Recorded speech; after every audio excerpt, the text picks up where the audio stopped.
Hello and welcome to Bollyground studios. दोस्तों, film Chhori fame director Vishal Furia इस बार ओटीटी प्लेटफॉर्म के लिए एक थ्रिलर कहानी लेकर आए हैं जिसका नाम है फोरेंसिक मलयालम फिल्म का हिंदी रीमेक है। उम्मीद थी कि थ्रिलर और क्राइम जॉनर वाली इस फिल्म में फोरेंसिक यानी कि वैज्ञानिक तकनीकी और तरीकों के मेल से एक दिलचस्प कहानी बड़े पर्दे पर हमें देखने को मिलेगी, लेकिन पर्दे पर जो कुछ भी नजर आया वो न सिर्फ अनरियल है बल्कि मामला बोझिल कर दिया गया। मतलब दोस्तों, देखा जाए तो भारत के पहाड़ी इलाके पिछले कुछ समय से ओटीटी प्लेटफॉर्म की थ्रिलर फिल्मों और सीरीज के लिए सबसे पसंदीदा जगह बने हुए हैं। फोरेंसिक की कहानी पहाड़ों की रानी मसूरी के बैकड्रॉप पर आधारित है, जहां एक के बाद एक बच्चियां अपने जन्मदिन पर गायब होने लगती हैं, जिसके बाद उनके घर वालों को उनकी लाश ही मिलती है। अब इस केस को सुलझाने की जिम्मेदारी सब इंस्पेक्टर मेघा यानी कि राधिका आप्टे और फोरेंसिक एक्सपर्ट जॉनी खन्ना यानी कि विक्रांत को मिलती है। लेकिन इन दोनों ही लोगों का एक अपना अतीत है। अब क्या है वो अतीत? क्या वो अतीत आज के वर्तमान यानी कि प्रेजेंट से जुड़ा है? क्या मसूरी में बच्चियों की हत्या का ये सिलसिला रुक पाएगा? इन सभी सवालों का आपको जवाब मिलेगा जब आप ये सीरीज देखेंगे। कहानी की बात करें तो थ्रिलर का पहला पार्ट काफी दिलचस्प है और काफी संभावनाएं भी नजर आती है।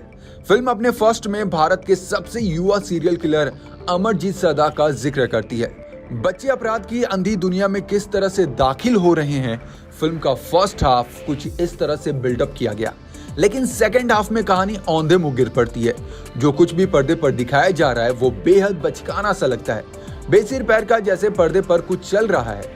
फोरेंसिक शीर्षक है तो कहानी में अलग अलग तरह की टर्म्स और टेक्नोलॉजी का जमकर इस्तेमाल हुआ, लेकिन कुछ वक्त के बाद वो कहानी में जबरदस्ती थोपे हुए से लगते हैं, जैसे कहानी को उनकी जरूरत ही नहीं थी बल्कि उनका इस्तेमाल करना है इसलिए क्योंकि कहानी में सिचुएशन जोड़ दी गई।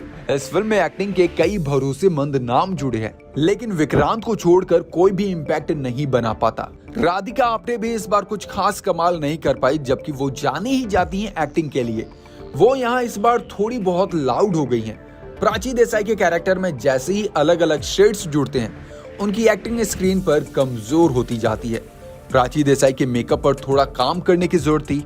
अनंत महादेवन के लिए फिल्म में करने को कुछ खास नहीं था। दोस्तों, ये जो नाम यूज किया गया है फोरेंसिक या जो टर्म यूज किया गया है, तो हमने आपने सभी ने सीआईडी तो देखी ही होगी। हाँ, वही दया वाला, कुछ तो गड़बड़ है दया। जी हाँ, इस टीवी शो में हमने अक्सर देखा है कि जब कोई केस सॉल्व करने की कोशिश करता है तो उसकी चीजों को बहुत बारीकी से देखता है और उसे फोरेंसिक लैब भेजा जाता है।